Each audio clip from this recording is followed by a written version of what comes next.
साथ चलूं। अपनी ड्यूटी पर जाने से पहले जो साधक यहाँ मत्था टेकने के लिए आते हैं, स्वामी जी महाराज को बहुत अच्छा लगता है। जो साधक बहुत दूर से आते हैं, छतरपुर से आ रहे हैं, रोहिणी से आ रहे हैं, फरीदाबाद से आ रहे हैं, स्वामी जी महाराज उनको भी देख के प्रसन्न होते हैं। जो साधक शरीर से स्वस्थ नहीं है,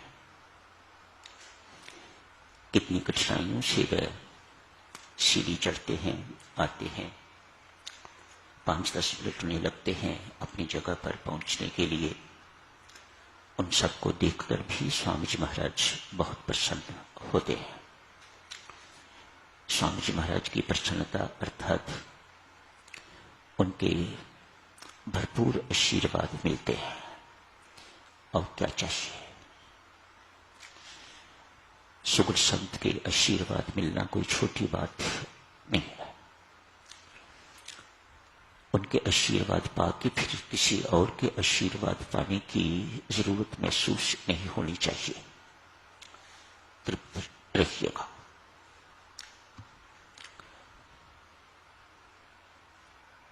छठे अध्याय की चर्चा चल रही है, ध्यान योग की चर्चा चल रही है। आज की आचार्य भगवान श्री कृष्ण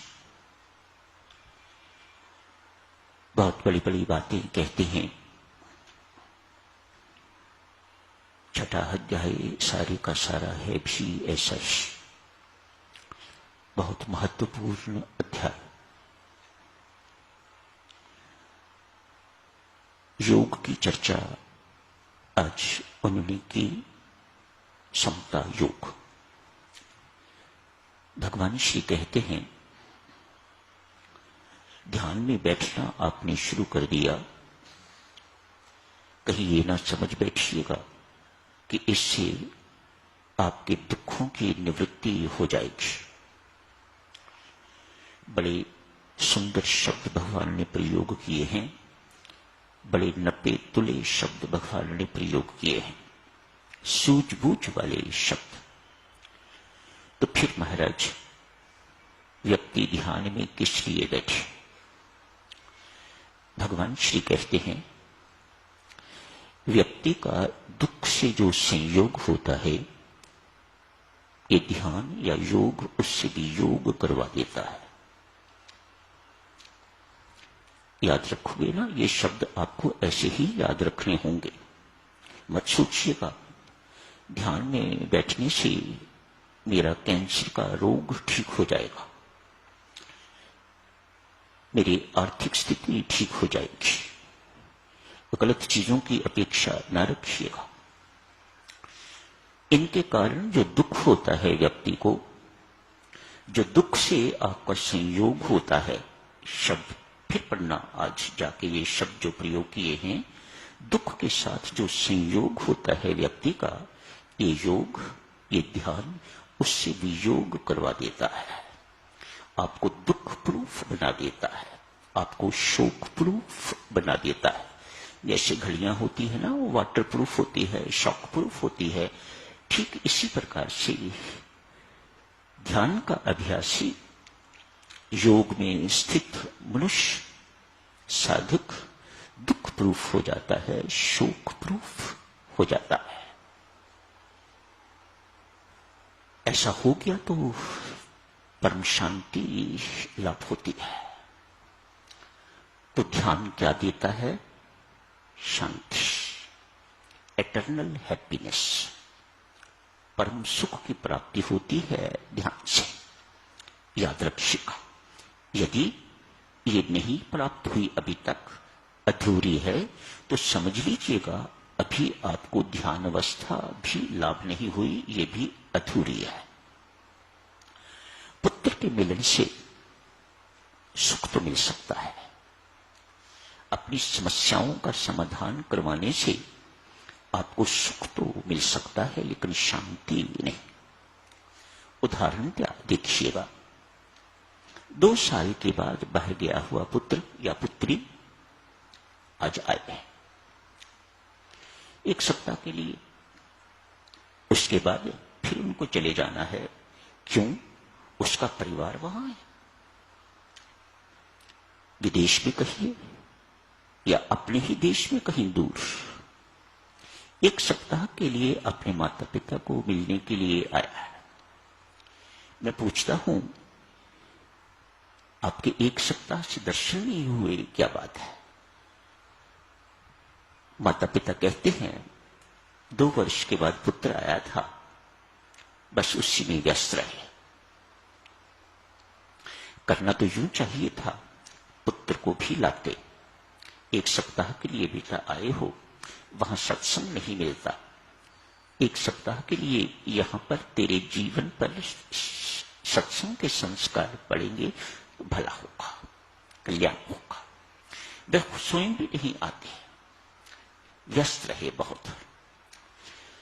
सुख तो मिला 1 सप्ताह के लिए, जाते दफा आपको आंसू बहाते हुए छोड़ गया। थोड़े दिन का सुख और फिर काफी दिनों का दुख देके वह चला गया। इसे शांति नहीं कहा जाता। वह सुख तो है। इसी प्रकार से आपकी कोई समस्या, उसका समाधान हो गया, उससे आपको सुख तो मिल सकता है, लेकिन शांति नहीं मिल सकती।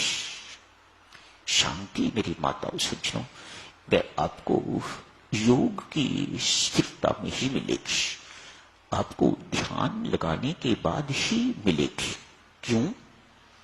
स्वामी जी महाराज यहां स्पष्ट करते हैं, हमारे लिए ध्यान मात्र अपनी थकान दूर करने का साधन नहीं है, तनाव टेंशन दूर करने का साधन नहीं है। ये तो बड़े तुच्छ से लाभ है, बड़े घटिया लाभ। इससे हमारा शरीर हृष्ट पुष्ट होगा, प्राणायाम करेंगे, शरीर स्वस्थ होगा, कई सारे रोग हमारे दूर होंगे, योगा अभ्यास करेंगे।